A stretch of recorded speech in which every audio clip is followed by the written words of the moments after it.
आज हम आए हैं स्वास्थ्य पर चर्चा करने के लिए। तो आज हमारे स्वास्थ्य का महत्वपूर्ण अंग दांत पर हम चर्चा करेंगे।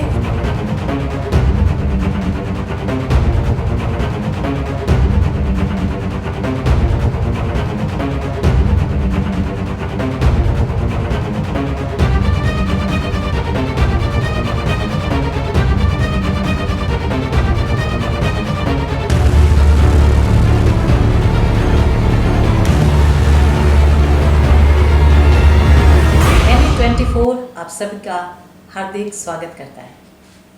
NE24 यानी कि एक सामाजिक कार्यक्रम जो आप सभी के समाज की उन्नति के लिए विशेष कार्यक्रम प्रस्तुत करता है।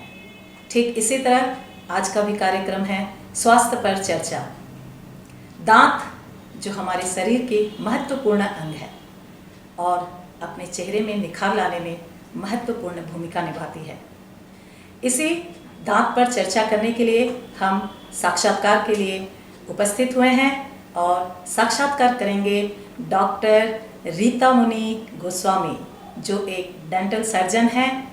आज हम इस दांत के ऊपर समस्याओं का समाधान, प्रश्नों का उत्तर जो दर्शक जानना चाहते हैं उसे हम लेकर आए हैं। तो चलिए मिलते हैं डॉक्टर रीता मुनि गोस्वामी। नमस्कार मैडम। नमस्कार। आज हम दांतों पर कुछ चर्चा करेंगे। तो सबसे पहले हम जानना चाहेंगे कि ये दांत आने की उम्र क्या होती है। हमारे दर्शक जानना चाहते हैं कि दांत किस उम्र में आती है। बच्चों का दांत 6 से 9 महीने के बीच में यूजुअली आते हैं। मोस्ट कॉमनली 6 मंथ्स में ही बच्चों का नए दांत दिखाई देते हैं। जो नीचे का 2 इंसाइजर्स हम लोग बोलते हैं, लोअर जॉ में जो होते हैं, पहले वही दिखाई देते हैं और उसके बाद बाकी आने शुरू हो जाते हैं। अच्छा, बहुत अच्छा। चलिए, ये एक काफ़ी बच्चों को, दर्शकों को पता चला दांत आने की उम्र। अच्छा मैडम, आप दर्शकगण जानना चाहते हैं कि अक्सर बच्चों के दांत में कीड़े पड़ जाते हैं, ये कैविटीज होने के कारण क्या हैं? बच्चों में डेंटल कैरीज ज़्यादा दिखाई देते हैं। एक्चुअली जो बच्चे पीरियड है डेंटल कैरीज, उसको हम लोग बॉटल बेबी सिंड्रोम बोलते हैं। बॉटल बेबी सिंड्रोम में ये है जो बच्चे रात को दूध मुंह में लेके, जो ब्रेस्ट फीडिंग मदर है वो लोग रात को दूध देते हैं। बहुत सारे बच्चों के ऐसे हैं, जैसे गवर्नमेंट के तरफ से तो 6 मंथ्स के लिए बोला गया है, तो बहुत मदर्स ऐसे हैं कि उसके बाद भी 2-3 2.5 साल तक बच्चों को दूध पिलाते रहते हैं। तो वो जो बच्चे हैं 6 मंथ्स तक तो ठीक है, क्योंकि तब तक बच्चों का दांत निकलना शुरू नहीं होता है। 6 मंथ्स के बाद बच्चों का नए दांत आने शुरू हो जाते हैं, जिसको हम लोग मेडिकल टर्म में हम लोग डेसिडुअस टीथ बोलते हैं। तो डेसिडुअस टीथ आना शुरू होता है 6 मंथ्स के बाद। तो उसके बाद जो माएँ 2.5-3 साल तक बच्चों को दूध पिलाते हैं, रात में बॉटल में पिलाते हैं, कभी ब्रेस्ट फीडिंग मदर अपने अभी पिलाते हैं। बहुत बच्चे सोते नहीं हैं, बच्चों का ये भी आदत बन जाती है कि बिना दूध मुंह में लिए ये लोग सोते नहीं हैं।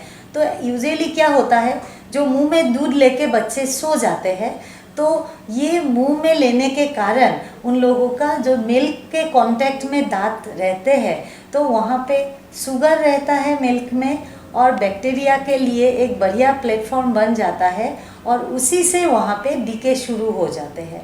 तो रैम्पेंट कैरीज एक ऐसा कॉमन कैरीज है जो बच्चों में पाई जाती है। हम लोग उसे बॉटल बेबी सिंड्रोम भी बोलते हैं।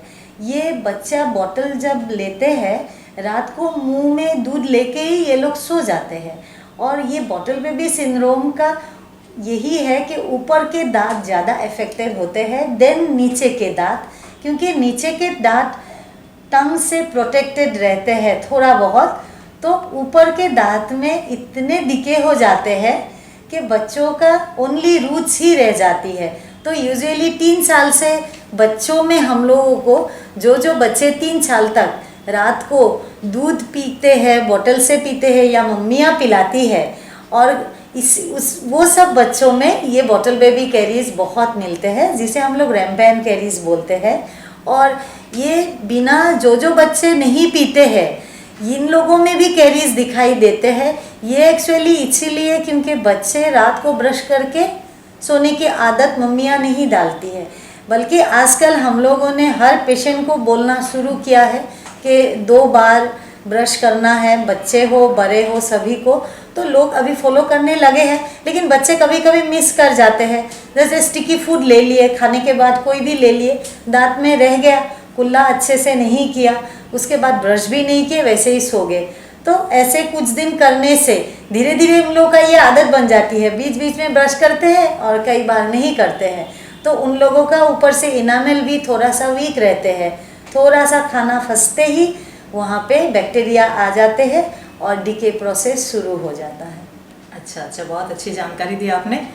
अच्छा, अक्सर देखा जाता है कि पायरिया हो गया है, दांतों में पायरिया हो गई। ये पायरिया क्या होता है मैडम? ये पायरिया एक्चुअली बड़ों के होते हैं, बच्चों में ये दिखाई नहीं देते हैं, बड़ों में होते हैं। पायरिया है दांत का सपोर्टिंग सिस्टम का एक बीमारी है जिसे हम लोग पायरिया बोलते हैं। तो ये सपोर्टिंग सिस्टम के बीमारी में दांतों के जो हम लोगों का जो मसूड़े होते हैं और जैसे बोन होते हैं, दांत को पकड़ के रखते हैं, उसमें सूजन आ जाती है और पायरिया के कारण इसकी पकड़ धीरे धीरे ढीली पड़ जाती है और ढीली पड़ के दांत धीरे धीरे हिलने लगते हैं। तो ये एक्चुअली होता है कि लोग अच्छे से सफाई नहीं करते हैं, तो लोगों में पत्थर वगैरह फॉर्मेशन होते हैं जिसे हम लोग कैलकुलस बोलते हैं, लेकिन लोग इसे पत्थर बोलते हैं, दांतों में पत्थर आ जाते हैं। उसको तुरंत साल में एक बार क्लीन कर लेना चाहिए डेंटिस्ट के पास जाके। तो जो जो जमी हुई हल्की सी परख होती है उसको तुरंत रिमूव करने से ये पायरिया बीमारी नहीं होता है। अगर लोग उसको नेग्लेक्ट करते रहे तो हल्का सा पहले एक लेयर फॉर्मेशन हो जाता है जो दांत और मसूड़ों के बीच में होता है। वो एक्चुअली इम्प्रॉपर क्लीनिंग के वजह से होते हैं।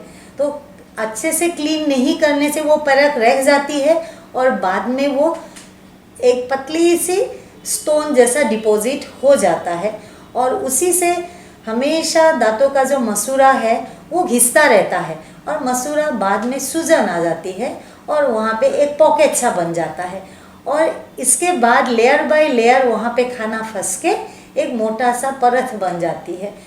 अगर कोई साल में एक बार या तो 2 साल में एक बार डेंटिस्ट के पास जाके एक बार क्लीनिंग करा ले तो ये पायरिया नहीं हो सकते।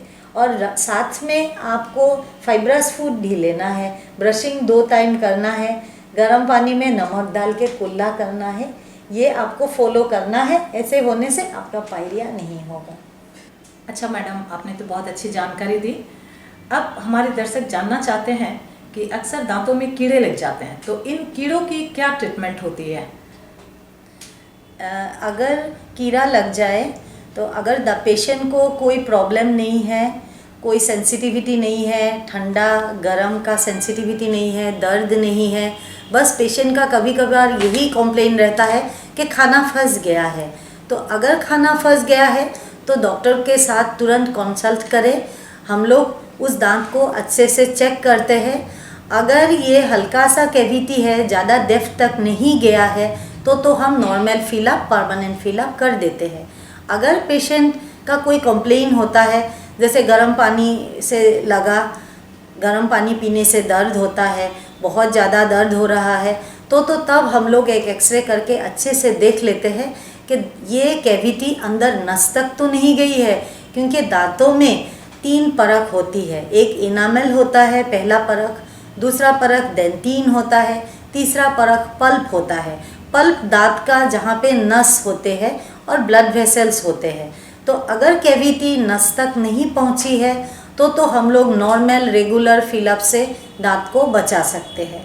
अगर एक बार ये कैविटी नस टच कर चुकी है और पेशेंट को गर्म पानी का सेंसिटिविटी हो रहा है, दर्द हो रहा है, रात को सोते समय दर्द होता है, तब हमें उस दांत को RCT, रूट कैनल ट्रीटमेंट करके हम लोग उसे बचा सकते हैं। लेकिन रूट कैनल तक जाने के लिए हमें पहले एक्सरे करके कंफर्म करना पड़ेगा, उसके बाद ही हम उस ट्रीटमेंट तक जाएंगे।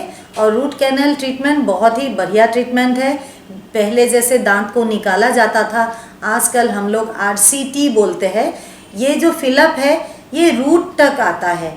जो नॉर्मली यूजुअली हम लोग बिना कंप्लेन वाले दांतों में जहाँ खाना फंसते हैं वो सब दांतों में हम लोग तो नॉर्मल फिलअप करते हैं जो क्राउन तक ही सीमित है। लेकिन रूट कैनल फिलअप में हम लोग जो नस इन्फेक्टेड नस को निकाल के रूट तक हम लोग फिलअप देते हैं, उसे रूट कैनल फिलअप बोलते हैं। रूट कैनल फिलअप के बाद हम लोग कैप चढ़ा देते हैं वहाँ पे, तो कैप चढ़ाने के बाद ये आपका दांत फंक्शनिंग रहता है। इससे आप खाना वाना अच्छे से आराम से खा सकते हैं, बिना निकाले आजकल दांत को बचा सकते हैं। बहुत अच्छी जानकारी दी मैडम आपने। अक्सर हम देखते हैं बच्चों के दांत, जो पहली दूध की दांत टूट जाती है उसके बाद जो दांतें आती है वो अक्सर टेढ़े मेढ़े होते हैं, देखने में सुंदर नहीं लगते हैं। तो इसके इलाज के लिए आप क्या बोलना चाहेंगे? अगर तेरे मेरे दांत आ रहे हैं तो तुरंत डेंटल सर्जन को कंसल्ट करना चाहिए। तो इस सब के लिए तेरे मेरे दांत को सीधे करने के लिए आजकल ऑर्थोडोंटिक ट्रीटमेंट किया जाता है, जिसे लोग कॉमनली ब्रेसेस लगाना बोलते हैं।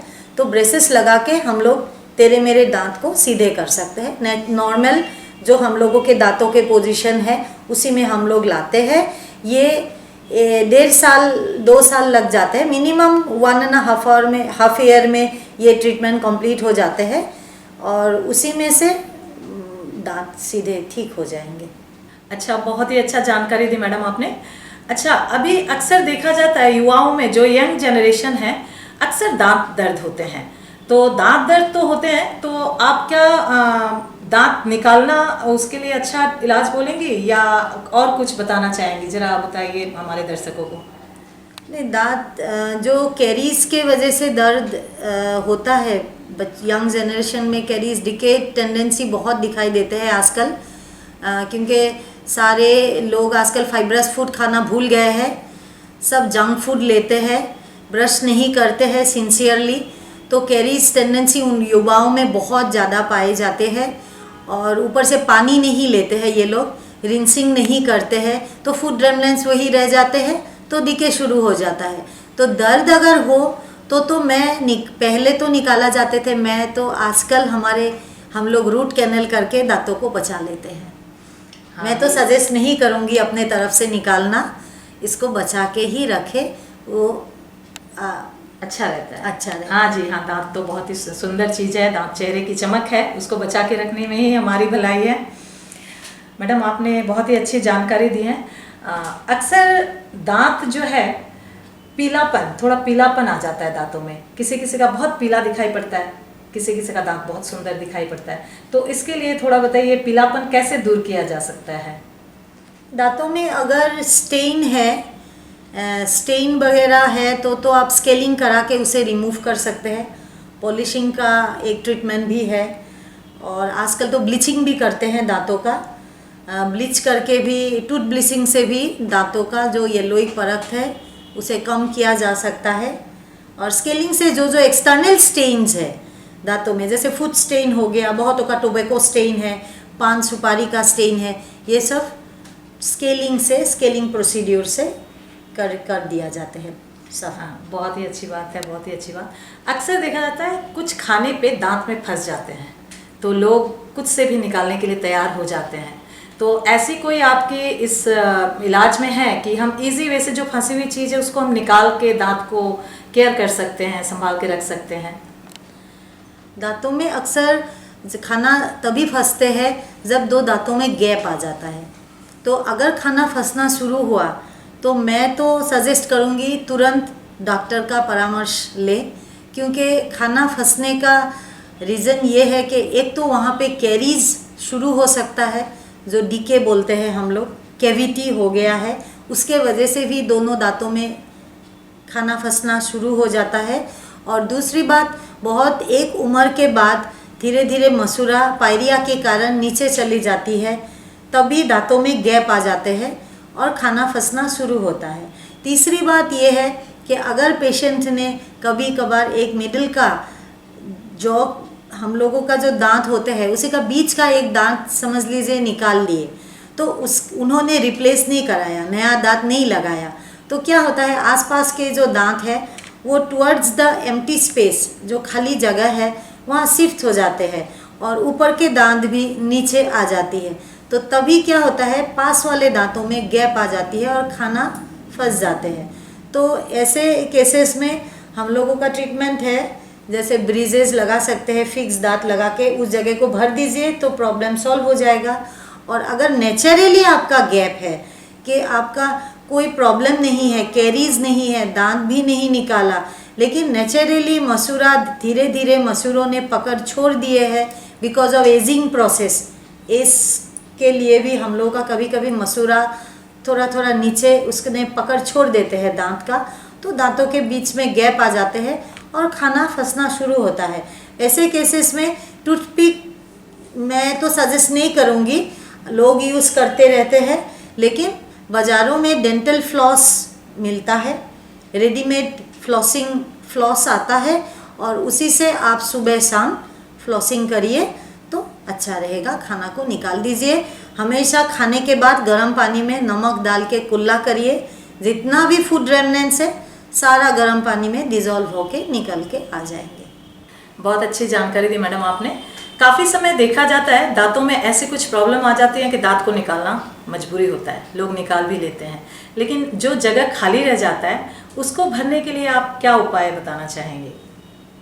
उसको भरने के लिए आप दांत लगवा सकते हैं। दांत 2-3 तरह के हैं। पहला एक तो निकालना, खोलना, रात को पूरे दिन पहन के रखते हैं और रात को हम पानी में उसको भिगो के रखने के लिए पेशेंट को बता देते हैं। वो तो हुआ निकालना खोलना। एक है फिक्स दांत जिसे हम लोग ब्रिज बोलते हैं। ब्रिज में आपका क्या होता है, आसपास जो खाली एरिया है उसका बगल वाले दांतों का सपोर्ट लेके हम लोग ब्रिज बनाते हैं। और तीसरी बात इम्प्लांट है एक ऑप्शन जो आजकल बहुत ही लोगों ने बहुत इसको पसंद किए हैं। जैसे हड्डी में स्क्रू डाल के हम लोग एक छोटी सी सर्जरी करना पड़ता है, एक स्क्रू डालना होता है, उसके ऊपर हम लोग दांत को बिठा देते हैं। बहुत अच्छी बातें आपने बताई कि दांतों का जो प्रॉब्लम है उसके काफ़ी समाधान हम दर्शकों को पता चला है। अब मैं चाहूँगी कि हम सभी दर्शक और श्रोतागण के लिए दांतों की रख रखाव और उसको स्वस्थ रूप से रखने के लिए आप अपनी ओर से हमारे दर्शकगण को कुछ बताइए, सजेशन दीजिए ताकि वो अपने दांतों को सुंदर और स्वस्थ बनाए रखें। पहले तो जंक फूड थोड़ा सा कम खाना पड़ेगा, स्टिकी फूड को अवॉइड करिए, पानी खूब पीजिए, फाइब्रस फूड अपने लाइफस्टाइल में इंक्लूड करिए। फाइब्रस फूड खूब सारा लेना है, आपको दिन में 2 बार ब्रश करना है और खाने के बाद एवरी टाइम गर्म पानी से नमक डाल के कुल्ला करना है। और बाकी साल में 1 बार आपको डेंटल सर्जन के परामर्श लेना है। बहुत अच्छी आपने उपाय बताए। हमारे दर्शकगण इस आपसे आपके जवाबों को सुनकर अपने दांतों को बहुत ही अच्छे से रखेंगे।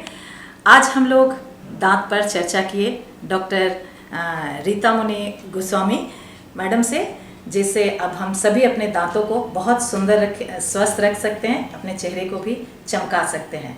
इसी के साथ आज का कार्यक्रम हम यहीं पे समाप्त करते हैं। धन्यवाद मैडम, नमस्कार। धन्यवाद, नमस्कार।